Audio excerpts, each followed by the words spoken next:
परंपरा सिद्ध होती है और आगे चल करके न्याय नीति, लोकाचार, न्याय नीति आदि आदि सरल सरल नीतियां, सरल सरल सुबोध कथन किए गए हैं। ये तिरुकुरल तिरुवल्लुवर विद्वान हुए हैं, उन्होंने लिखा है। वैसे एक मान्यता विद्वानों की तिरुवल्लुवर को कुंद स्वामी को लेकर के भी है, लेकिन तमिल में तिरुवल्लुवर नाम के एक अन्य साधक माने गए हैं जिन्होंने अरहंत भगवान की भक्ति करते हुए इस ग्रंथ को लिखा है। कल्याणकारक जैन ग्रंथों में आयुर्वेद का कथन करने वाला एक बहुत महान ग्रंथ है। समूचे ग्रंथ में आयुर्वेद की इतनी विशेषताएं बतलाई हैं, इतनी विशेषताएं, इतने औषधि उपचार, जिसे आचार्य उग्रादित्य महाराज ने लिखा है। कल्याणकारक नाम है उसका। समण सुत्तम, दिगंबर और श्वेतंबर दोनों समुदाय के आचार्यों ने और विद्वानों ने मिलकर के दिल्ली में एक बैठक की और बैठक में दोनों परंपराओं में से जो निर्विवाद गाथाएं हैं, जैन परंपरा का प्रतिनिधित्व करने वाली गाथाएं हैं, उन गाथाओं का संकलन किया। ये कार्य विनोबा भावे के विशेष प्रयास से भूदान यज्ञ के प्रणेता विनोबा भावे का नाम सभी जानते हैं, उन्होंने जैनियों को बार बार प्रेरणा देकर के कोई एक प्रतिनिधि ग्रंथ बनाओ, कोई एक प्रतिनिधि ग्रंथ आप तैयार करो, सभी समुदायों का कोई ना कोई एक ग्रंथ ऐसा है, आप भी करो। तो उनकी प्रेरणा पाकर के दिगंबर श्वेतांबर समाज के आचार्य और विद्वानों ने एक बैठक की और ये विचार विमर्श करते हुए ग्रंथों की गाथाओं का संकलन किया। संकलित ग्रंथ है समण सुत्तम यानी श्रमण सूत्र, ऐसा करके ग्रंथ तैयार हुआ। इस ग्रंथ को तैयार करने में सबसे ज्यादा योगदान, सबसे बड़ा योगदान जिनेंद्र वर्णी का है। उन्होंने इसका पूरा लेखन कार्य किया और ऐसा समण सुत्तम ग्रंथ जब तैयार हुआ तो इसका पद्यानुवाद जैन गीता के नाम से गुरुवर आचार्य श्री ने किया। जैन गीता का पद्यानुवाद बहुत ही अच्छा पद्यानुवाद है। ये समण सुत्तम की बात भी आपके बीच में हो गई। आचार्य समंतभद्र महाराज ने अपनी क्षमता से ऐसे ग्रंथ लिखे, दार्शनिक ग्रंथ, कि एक अक्षर यदि ले लिया तो पूरा श्लोक उसी अक्षर में, का यदि उन्होंने ले लिया तो पूरे श्लोक में केवल का अक्षर ही रहेगा और अर्थ अलग अलग निकलते जाएंगे। ता अक्षर ले लिया तो ता ता ता ता हम और आप ताता ताता करते रहेंगे और वहां पर अलग अलग शब्दों से अलग अलग अर्थ निकलते जाएंगे। माँ ले लिया, गा ले लिया, एक ही अक्षर पर पूरा श्लोक बना देना और उसमें से नए नए अर्थ निकालना आचार्य समंतभद्र महाराज जी की विशेषता थी। न्याय के क्षेत्र में अक्कलंक स्वामी ने, आदि आदि पूज्यपाद स्वामी ने बहुत बड़े बड़े ग्रंथों की रचना की है। ऐसे अनेक ग्रंथ जैन परंपरा में आज भी उपलब्ध हैं, जिनका स्वाध्याय मनन चिंतन चल रहा है। और अंत में समूचे जैन ग्रंथों का एक संकलन प्रतिनिधि के रूप में जैनेन्द्र सिद्धांत कोश, जिनेंद्र वर्णी एक बहुत बड़े विद्वान हुए हैं, बाल ब्रह्मचारी रहे हैं, डिग्री से इंजीनियर थे वो उस समय, और उनको अपने पिताजी के द्वारा बहुत स्वाध्याय मिला, उन्होंने भी अध्ययन किया और जैन ग्रंथों को पढ़ करके उन्होंने सभी तरह के विषय का संकलन करके जैनेन्द्र सिद्धांत कोश के 4 भाग तैयार किए। आज के समय में जैन ग्रंथों का डिक्शनरी प्रतिनिधि ग्रंथ है। आपको कोई भी संदर्भ देखना है, जैन सिद्धांत कोश भाग 1, 2, 3, 4 में आप निकाल लीजिए, आपको ग्रंथों के रेफरेंस मिल जाएंगे। बहुत कष्ट साध्य, बहुत श्रम साध्य कार्य था जिसे उन्होंने संपादित किया। भारतीय ज्ञानपीठ से उनका प्रकाशन है और सभी मंदिरों में लगभग उपलब्ध हो जाया करते हैं और मंगा करके अपने मंदिरों में विराजमान करना चाहिए। मुनि त्यागी वृत्तियों को पढ़ने में वो सहायक होते हैं। ऐसे जैनेन्द्र सिद्धांत कोश के रचयिता जिनेंद्र वर्णी अपने आप में बहुत बड़े विद्वान थे, लेकिन जब पहली बार गुरुवर का सानिध्य उन्हें मिला तो पहली बार उन्होंने गुरुवर को गुरुवर के रूप में स्वीकार किया, शरण प्राप्त की और संलेखना का निवेदन किया। गुरुवर ने भी उनकी योग्यता को समझ करके और उन्हें सम्मेद शिखर के पाद प्रांत ईश्वरी में उन्हें बुला करके पहले क्षुल्लक दीक्षा प्रदान की। क्षुल्लक दीक्षा में उनका सिद्धांत सागर जी नाम रखा गया और फिर बहुत अच्छे तरीके से संलेखना उनकी संपन्न कराई दीक्षा के समय। और उनकी संलेखना में मैं उस समय स्वयं एलक अवस्था में था और वह सभी अवसर देखने का और उनकी सेवा करने का अवसर भी मुझे गुरुवर की कृपा से प्राप्त हुआ। ऐसे जैन ग्रंथों के बारे में आपने कैसे परंपरा चली, तीर्थंकर भगवंतों से कैसे ज्ञान गणधरों को प्राप्त हुआ, गणधरों से कैसे ज्ञान आचार्यों को प्राप्त हुआ, आचार्यों ने परंपरा को कैसे बढ़ाया, फिर स्मृति की क्षीणता होने की स्थिति को देख करके और फिर ग्रंथों का लेखन कैसे प्रारंभ हुआ। आज वह ज्ञान सुरक्षित है। ना सही समुद्र सागर के बराबर ज्ञान, एक बूंद ही सही हमारे सामने जो बूंद भर भी ज्ञान है वह भी हमारे लिए तृप्ति दिलाने वाला है। फर्क कुछ नहीं पड़ता, चाहे समुद्र के बराबर पानी हो और चाहे बूंद के बराबर। प्रमाण में अंतर आ सकता है लेकिन उसकी प्रकृति में अंतर नहीं आता। एक साथ 150 दानों को लेकर के शक्कर को चखा जाए और चाहे शक्कर का एक दाना जिह्वा पर रखा जाए, मात्रा में अंतर हो सकता है लेकिन स्वाद में अंतर नहीं हो सकता। हम सभी भाग्यशाली हैं कि भले ही बहुत बड़ा ज्ञान तीर्थंकरों का केवल ज्ञान साक्षात यहाँ पर मौजूद ना हो, लेकिन जो ग्रंथ आए हैं उन ग्रंथों से केवल ज्ञान का परिचय होता है और जितना भी ज्ञान है वह ज्ञान आज भी हमारे लिए कल्याण में साथ और उस स्वरूप पर सच्चा श्रद्धान करना, इसी का नाम सम्यक दर्शन है।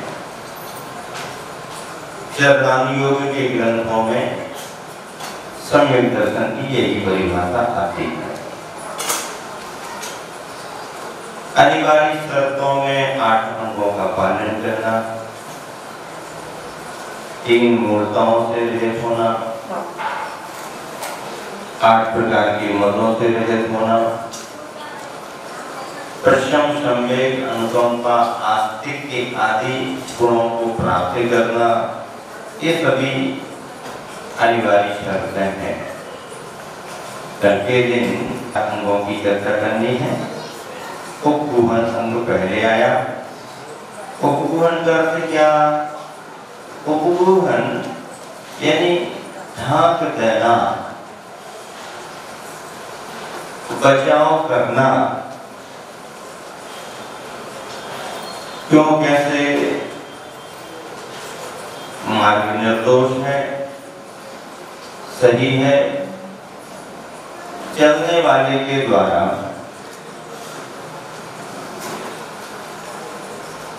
अज्ञता अल्पज्ञता के कारण अथवा असमर्थता के कारण कोई दोष लगे, त्रुटि हो, तो उसे चर्चा का विषय ना बना करके उस परिस्थिति को वहीं पर रोकना, उसका बचाव करना, उसे थोड़ा सा ढांक करके छिपा देना, इसका नाम उपगुहन है। आपके मन में आएगा कि ऐसा करना किसी अर्थ में ठीक तो है लेकिन किसी अर्थ में गलत भी है, तो केवल उपगुहन अंग की ही व्याख्या नहीं है, उसके साथ स्थितीकरण अंग भी आता है, जिसमें फिर उस विचलित व्यक्ति की पूर्व स्थिति ला करके उसे उसमें स्थित किया जाता है। इसका नाम स्थितीकरण है। उन्हीं अंगों का वर्णन यहाँ पर चल रहा है। पद्य पढ़ेंगे, पद्य नंबर 15वां, सभी जन मिलकर के पढ़ें। स्वयं रहा सुचितम शिवपति जिस पर चलते बिन होश कभी, अज्ञता निर्बल जन यदि वे करते हैं कुछ दोष कभी, उनके उन दोषों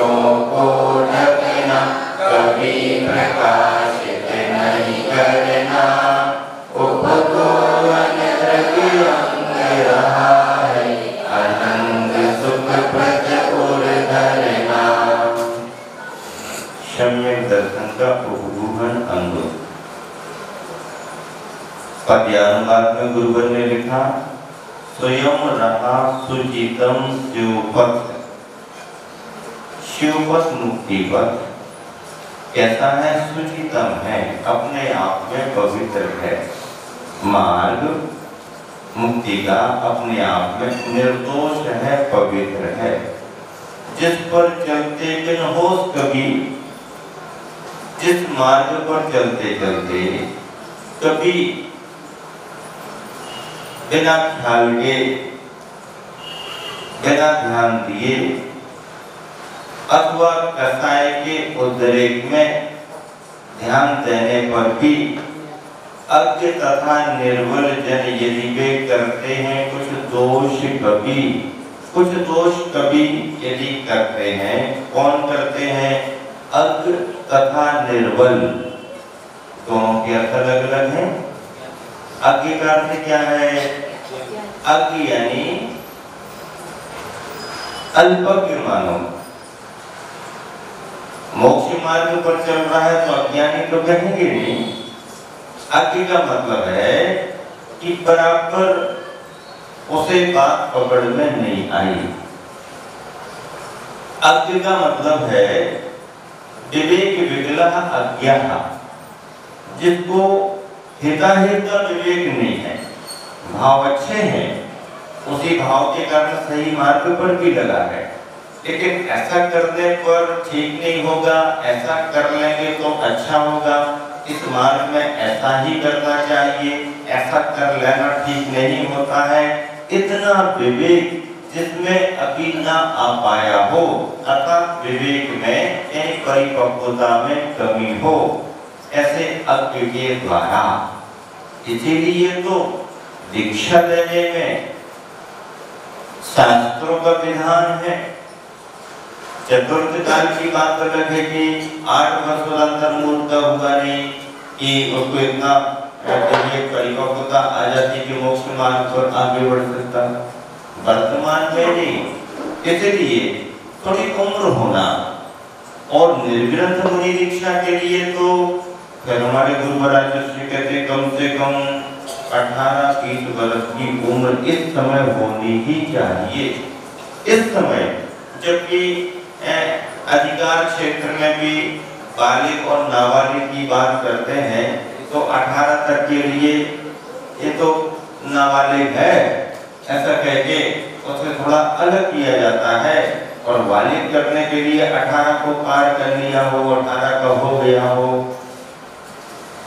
मोक्ष मार्ग में यदि उसे कोई अधिकार देना है तो बालिग तो कम से कम परिपक्वता के रूप में बालिग होना चाहिए। तो कम उम्र में देने से संभावनाएं बन सकती, क्योंकि परिपक्वता उतना विवेक नहीं आया। निर्बल करके क्या है?